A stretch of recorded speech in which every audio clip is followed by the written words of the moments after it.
Oi gente, tudo bem com vocês? Um grande beijo. Vamos tirar o óculos porque tá muito reflexo pra vocês, né? Não repara aqui não que fica inchado, marcado. Tudo bem com vocês, gente? Por aqui tá tudo bem, graças a Deus, tá? Eu sei que vocês ficaram preocupadas porque eu sumi, mas é só a Fran sendo Fran, gente. Ai, eu não entendo por que isso acontece comigo, mas é algo que eu quero trabalhar muito em mim a partir de agora, não a partir do ano que vem, né? É uma meta minha, eu quero me desenvolver pessoalmente e são essas coisas que eu preciso mudar, que eu preciso estar aí repensando na minha vida, né? O fato de não ser constante nas coisas que eu me proponho a fazer. E eu quero muito, muito, muito mudar isso, né? Mas enfim, o assunto do vídeo não é esse. Hoje eu vim aqui esclarecer algumas coisas para vocês. Então existem muitas dúvidas que nós aqui, a nossa família, nós só conseguimos esclarecê-las esse ano, porque até então era uma incógnita na nossa vida. E a questão é que todo mundo pergunta sobre a Isabelle, por que ela tem que fazer terapia. Já vou logo falar de cara logo no início do vídeo que nós recebemos um diagnóstico em agosto desse ano de que a Isabelle está dentro do transtorno do espectro autista, nível 1. Então ela é autista do nível 1 e nós descobrimos agora. E foi muito difícil descobrir, gente. Assim, porque pra falar na verdade, desde os 3 anos de idade, o comportamento da Isa não era igual das outras crianças e nem todo mundo precisa ser igual, né? Mas era um pouco diferente. E aí quando ela foi pra escola, começaram a vir reclamações da escola e indicações para levar ela para um psicólogo, psicopedagogo, devido ao comportamento dela na escola. Então, desde esta época, a gente já começou a investigar o que a Isabelle poderia ter. E eu fiz um vídeo lá no início do canal dizendo que ela foi diagnosticada com TDAH. Só que, gente, esse diagnóstico ele foi errôneo. E a gente, assim, primeira filha, a gente não sabia, não tinha aquele tanto de informação que a gente tem hoje, né? Era tudo muito... não tinha... as redes sociais não estavam desenvolvidas igual estão hoje para nos... algumas coisas nos auxiliar, para saber que caminho que nós deveríamos estar investigando. Então foi tudo muito difícil, né? Levamos ela no psicólogo, levamos no neuro e já aceitamos o primeiro diagnóstico, não fomos atrás de outro nem nada. Essa neuro só olhou para ela, no comportamento dela ali dentro do consultório, não pediu exame, não pediu nada e já falou que ela tinha TDAH. E passou o remédio, né? E a gente deu o remédio. A Isabelle não tomou um remedinho dos 3 anos e meio, dos 4 anos mais ou menos, até os 7, quase 8 anos ela tomou esse remédio. E nesse meio tempo, gente, nós fomos trocando de psicólogo. Ela passou com o psicólogo da prefeitura, só que o psicólogo da prefeitura era mais um psicopedagogo, era mais para auxiliar na parte de aprendizado. E esse psicólogo ficou com ela 1 ano, mas ele também nos orientou para que ela fizesse terapia mesmo, e não só passar lá porque ela não tinha problemas com o aprendizado. Ela era muito inteligente, ela aprendia as coisas muito rápido. Então até ele não entendia por que foi orientado que ela passasse nesse tipo de terapia lá pela prefeitura. Mas, né, como foi orientado tudo, ela tinha direito a fazer esse tratamento durante 1 ano. E nesse 1 ano a gente pagou psicólogos particular para ela fazer também a terapia. Só que aí, gente, depois as coisas foram ficando mais difíceis, né, porque não é barato. E daí a gente parou por um tempo. Quando acabou essa terapia da escola lá, da prefeitura, ela mudou de escola, né? E a gente foi indo atrás de outros psicólogos. Até que a gente passou ela com uma outra psicóloga. Ela também pediu para que tirasse o remédio da Isa, porque ela queria avaliar a Isa sem o remédio, sem o efeito daquilo, para ver quem era a Isa de verdade. Então ela avaliou, fez lá uma terapia, acho que de 2 anos. E ela disse, olha, a Isabelle, ela não tem TDAH. Então, assim, ela precisa de suporte, ela precisa de terapia para trabalhar questões de ansiedade, outras questões, mas não que ela tenha TDAH. Então foi descartado.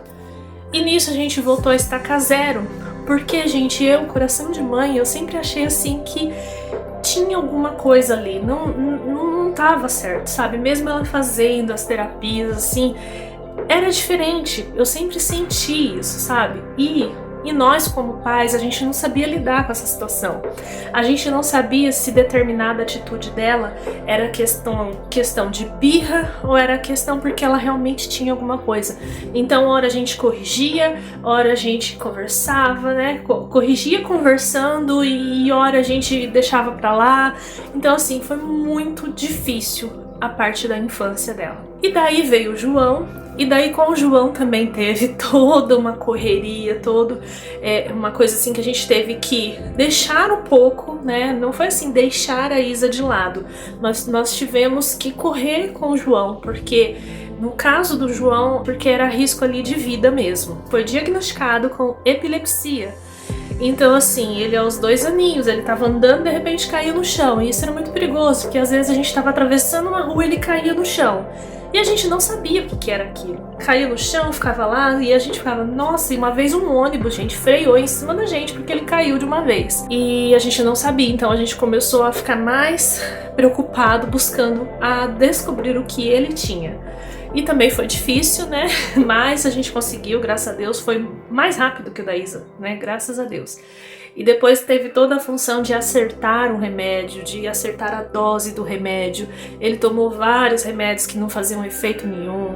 Aí teve que juntar um remédio com o outro e até achar isso aí. E nisso, paramos com a terapia da Isa, que estava particular, e a gente não tinha realmente condições de continuar pagando, porque a gente tinha que ver, né, correr atrás desses exames do João, de remédios para o João, nem todos os remédios, aliás, né, agora que ele recebe remédio, mas antes era a gente que comprava tudo, então assim, financeiramente ficou inviável, né, então a gente não conseguia, tivemos que dar um tempo na terapia da Isa, mas eu sempre assim, não, assim que possível a gente vai voltar. Aí o Leandro ficou desempregado, nós perdemos o convênio, então não conseguia neuro pro João, porque ele precisa passar a cada 6 meses no neuro, precisa fazer uma bateria de exames para ver como é que tá o remédio no organismo dele.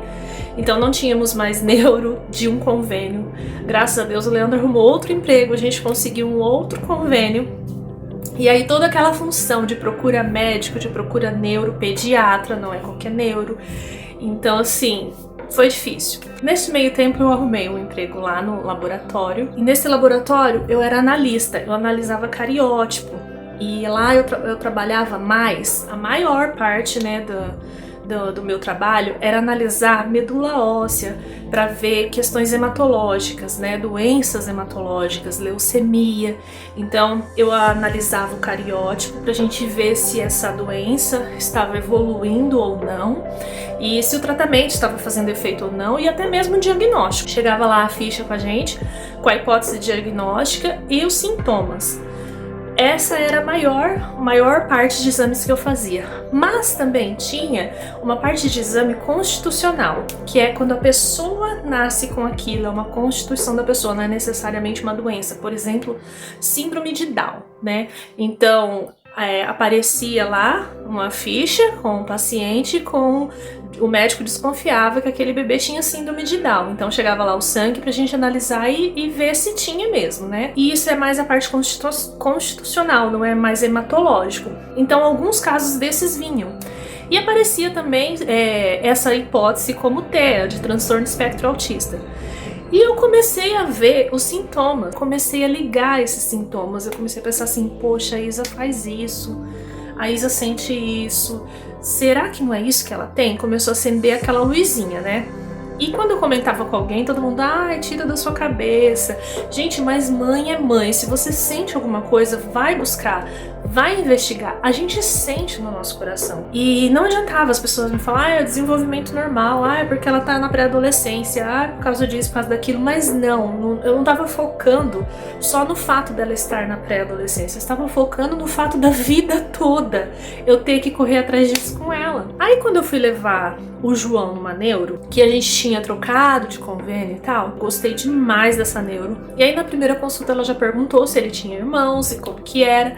E eu falei pra ela, olha, ele tem uma irmã e ela também desde pequena leva, contei toda a história que eu contei aqui pra vocês. E daí ela falou assim, traz ela aqui pra mim avaliar. Gente, essa doutora foi tão espetacular, assim, porque ela conversou com a Isabelle, ela olhou pra Isabelle, fez algumas perguntas simples pra Isabelle, no qual ela não sabia responder. Essa neuro falou pra mim que poderia sim a Isa estar dentro deste espectro, mas precisava de uma avaliação neuropsicológica. E essa avaliação o convênio não cobria, e é só particular, mas ela queria esse laudo porque é esse profissional que ia auxiliar no diagnóstico. Assim como eu trabalhava num laboratório, que eu auxiliava o médico a dar um diagnóstico, o médico não poderia chegar num paciente e falar, olha, você tem tal leucemia.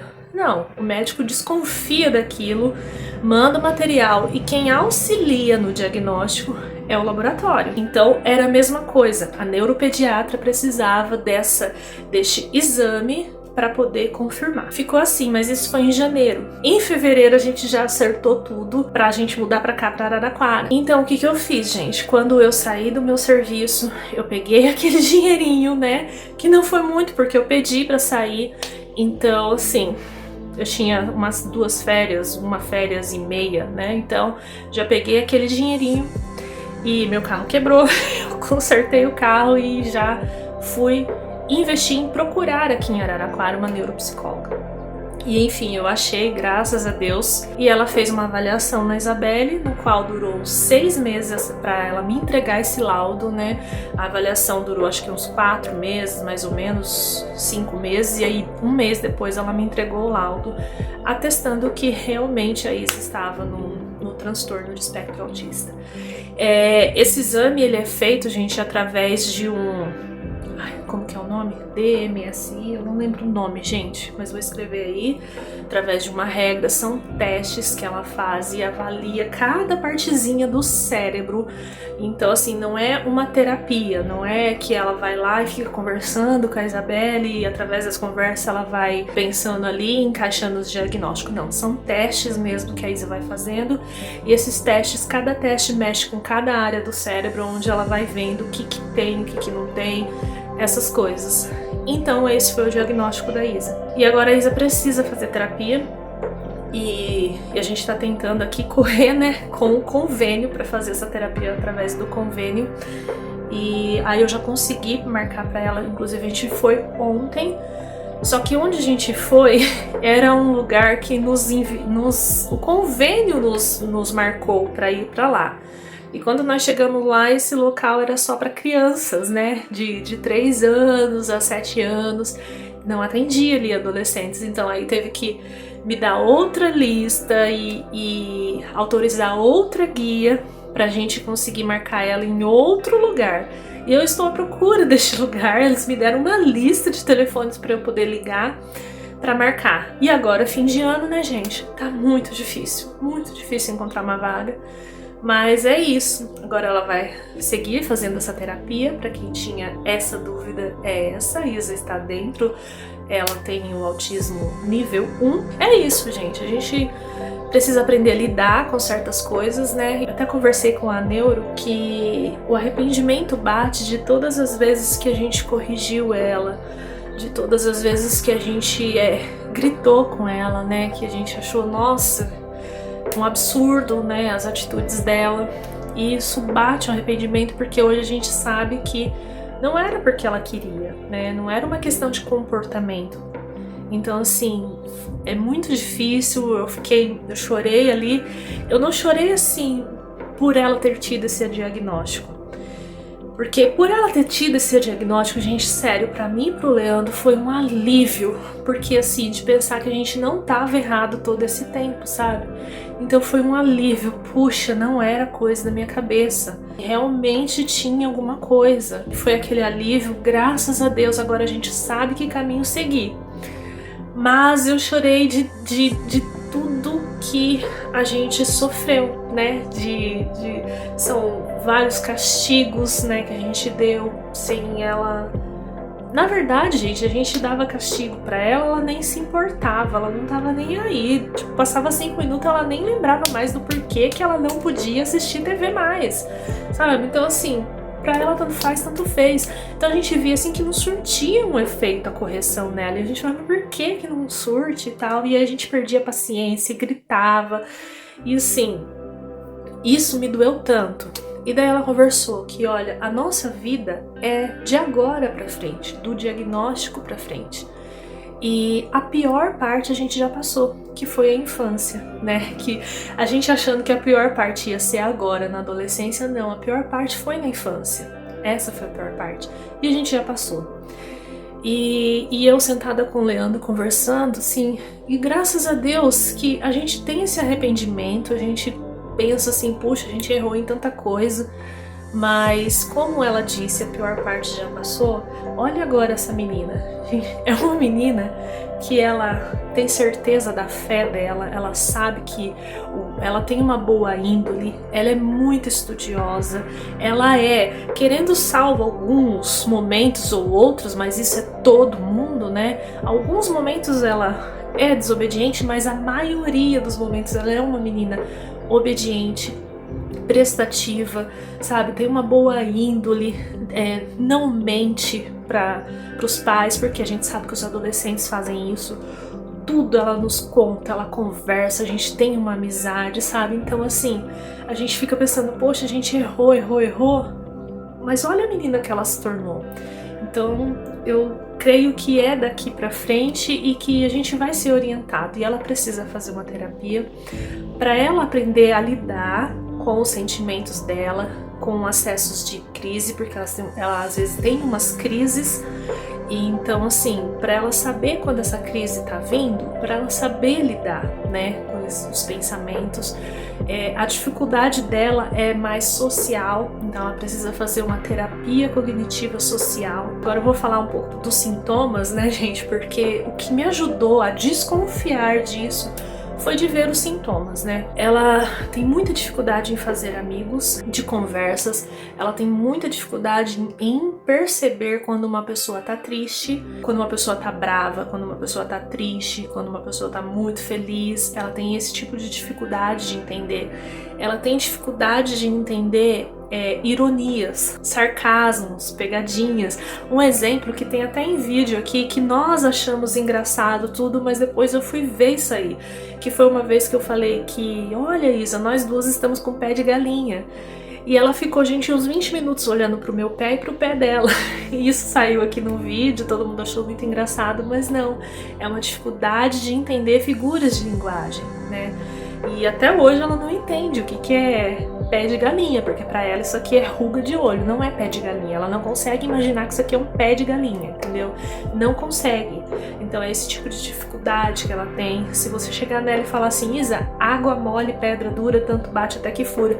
O que significa isso? Ela vai falar que uma água, se ela ficar batendo na pedra ali muitos e muitos anos, vai formar rochas. Ela vai explicar pra você a parte científica do negócio, entendeu? E ela não vai entender que a gente tá querendo dizer que, olha, você precisa insistir nas coisas, insistir pra aprender as coisas, né?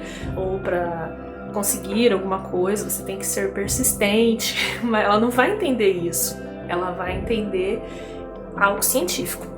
Então, assim, esses são os sintomas de não conseguir manter uma amizade. E a gente tá conversando e ela entra num assunto que não tem nada a ver com aquilo que tá sendo falado. Ela começa a falar frases de um filme, frases de um desenho que ela viu, e não tem nada a ver com o assunto que está sendo dito ali na hora. Dificuldade para falar algumas palavras também. Ela consegue se comunicar, ela conversa muito bem, ela entende as coisas, né? Assim, que não sejam irônicas, mas em algumas palavras ela enrosca para falar. Por exemplo, a gente estava indo para a escola, ela viu uma árvore e falou assim, olha, é uma árvore de alcárcia, ela começa a enroscar e demora ali, ó. Enquanto ela não consegue falar a palavra certa, ela fica ali, ó, fica ali. E isso, a gente, e pra qualquer outro adolescente, começa a achar irritante, né? Ela ali tentando falar, e a gente fala, acácia, árvore de acácia. Ela, isso, árvore de... e fica. até ela conseguir falar. Mais ou menos esses sintomas. Cada pessoa tem um sintoma diferente, né? Porque são níveis, tem o nível 1, nível 2 e nível 3. Se eu não me engano, o nível 3 não consegue nem se comunicar, gente. Então, assim, que esses sintomas foram aflorando mais agora com a adolescência, né? Mas quando ela era criança, por exemplo, o trabalho que ela dava na escola não era de aprendizagem. Ela, por exemplo, ela não queria entrar na escola porque ela tinha medo do ventilador. Ela olhava aquele ventilador, ela não entrava. O ventilador tinha que estar desligado. Então, assim, e fazia um escândalo, e chorava, e até confundível com birra, mas era o medo do ventilador. Outra coisa que ela tinha muito medo também, e que eu achava até engraçadinho, mas depois eu falei, não, isso não é normal. Buracos na parede, tipo um furo de um prego, e tirou o prego dali. Por exemplo, uma cortina, tirou ali a cortina, ficou o furinho ali. Ela olhava aquele buraco, gente, com pavor. Ela ficava assim, ela vibrava no buraco e falava, tem um buraco ali. E você via, ela começava a ficar toda manchada, vermelha, assim, de medo e tremendo de medo do buraco, um buraquinho de prego. Isso quando ela tinha 3, 4 anos de idade, era assim. Ela chegou a sumir, gente, porque a gente estava nos locais, ela saía, ia andando. Uma vez ela sumiu na igreja. Era umas 11 horas da noite, gente, essa menina sumiu. Precisamos movimentar todos os jovens ali da igreja para ir procurar ela pelo bairro, e ela foi encontrada 4 quarteirões depois ali da igreja. Nossa, gente, vocês não têm ideia do desespero que foi. Eu já me imaginava aquela mãe que usa camiseta com a imagem do filho que desapareceu. Eu já me imaginava assim, sabe? E uma péssima mãe, né? Primeira filha, perdi a filha. Nossa, eu me imaginava assim. Mas enfim, foram muitas lutas, muito olhar, preconceito, sabe? Eu enfrentei muito preconceito na igreja em que eu ia e parei de ir por causa disso. Algumas vezes eu parei de ir, eu tinha cargos, eu tinha responsabilidades ali, e isso me entristecia de uma forma, porque assim, é como eu disse, naquela época ninguém tinha informação sobre essas coisas. Naquela época, vendo um tipo de atitude desse, de uma criança, era birra, era falta de educação, entendeu? Então assim, eu passei muito, eu e o Leandro, nós enfrentamos muito preconceito, tivemos que passar por cima de muita coisa, fechar os olhos, fingir que não tá vendo as pessoas desfazendo da sua filha, desfazendo de você ali, e para poder encarar a fé, né, e ir lá por Jesus. Mas é muito difícil, muito difícil. E aí mudamos de casa, mudamos de igreja, e na outra igreja também foi enfrentada a mesma coisa, e depois as coisas foram, né, aí começaram a surgir mais redes sociais, mais informações, mais inclusão social, e assim, mas foi difícil, mesmo assim, gente. Então, o que eu quero deixar aqui pra vocês é, se você é mãe, você é pai, desconfia que alguma coisa não tá legal, tem alguma coisinha esquisita ali, vai atrás. Antes de ir atrás e não ter nada, mas pelo menos você foi, do que deixar, ficar ouvindo as pessoas falar, é normal, é da idade, criança é assim mesmo. Não, se você acha que tá demais, porque a gente tem noção do que criança é. A gente sabe que a criança pode fazer uma birra por causa de uma bolacha no meio do supermercado. A gente sabe disso, né? E a gente tenta corrigir, ensinar essas coisas. Mas só que quando coisas que, nossa, mas por causa de um buraco na parede, então assim, vai atrás, vai procurar, porque hoje em dia tá mais divulgado isso, né? Você consegue ter mais acesso a essas informações. Antigamente era difícil, muito difícil. Tive até diagnóstico errôneo, né? Sempre procura mais de uma opinião e vai atrás, siga o seu coração, tá? E é isso que eu tenho pra falar pra vocês. É um mundo novo aqui pra nós, como eu disse, foi em agosto que nós descobrimos, que nós tivemos a certeza. Então, tanto pra nós, pais, quanto pra ela, é tudo uma novidade. Então assim, se vocês tiverem dúvidas, tiverem perguntas, pode deixar aqui embaixo que depois eu volto com outro vídeo, porque a gente também tem que aprender aqui, a gente também tá buscando entender melhor. Eu tô estudando bastante sobre o assunto para conseguir lidar com os meus sentimentos também, né? E é isso, porque com os dela, ela vai fazer a terapia, ela vai aprender a lidar, mas a gente não tá fazendo terapia, não tem condições. Então tudo que eu tenho são informações através de livros, através de artigos e até algumas postagens no Instagram. Algumas, porque nem todas são corretas, tá? Então a gente tem que primeiro buscar em livros, em artigos científicos, para depois ir ver em rede social, entendeu? E é isso, gente. Informação tem na internet aí de um monte, você pode pesquisar. E não deixa passar todo esse tempo. Eu sei que é difícil de conseguir o diagnóstico. Tem muita gente que consegue o diagnóstico na vida adulta. Mas como eu disse, as coisas estão mudando, né? Então as pessoas estão abrindo mais os olhos para isso. Então não deixa passar, tá? Se você desconfia de alguma coisa, vai atrás, não deixa passar. Porque é muito importante que essa pessoa tenha acompanhamento. Muito importante. A Isa, por exemplo, ela vai fazer esse tratamento e daqui 6 meses vão ver se ela precisa ou não de interação medicamentosa, né? A gente espera, sonha em Deus que não precise. Mas enfim, e se precisasse e a gente não estivesse procurando? Quanta coisa ela poderia desenvolver? Ela poderia desenvolver depressão, ela poderia desenvolver até um forte, Deus me livre de falar, mas uma tendência a suicídio. Isso foi que uma das psicólogas falou para nós antes da gente ter esse diagnóstico, de ter essa tendência, de ter depressão. Então é muito bom a gente procurar para poder ajudar desde o início e entender mais desse assunto. A questão é, contamos pra Isa, a Isa sabe? Sim, ela sabe.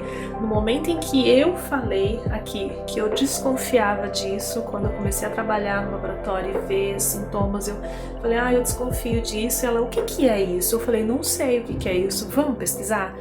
Eu e ela começamos a pesquisar. Nós começamos a ler artigos, nós começamos a ver mais o que é isso, o que é autismo. Então, nós duas juntas começamos a entender e ela mesma já falava assim, eu tô achando que eu tenho isso mesmo, mãe, porque eu sou exatamente desse jeito. Então, ela foi entendendo.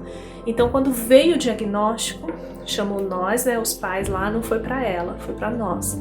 Então, nós chegamos em casa e conversamos com ela e falou, olha filha, foi confirmado. E ela ficou assim, ufa, nossa, graças a Deus, agora a gente sabe por onde começar a tratar. Olha só como que ela falou, né? Então, assim, a gente não escondeu nada dela. E só que a gente já tinha orientado antes, né? E é isso, gente. Deixem suas dúvidas aí, o que eu não souber a gente vai procurar, a gente vai pesquisar. Se vocês tiverem conselhos também, se vocês tiverem pessoas assim também, conta aqui embaixo pra mim, tá? Como que tem agido, quais os sintomas.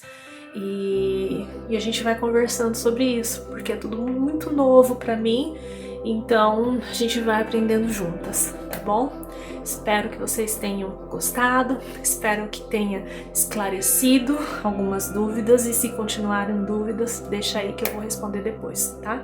Um grande beijo, amanhã tem vídeo, tá? Tchau, gente!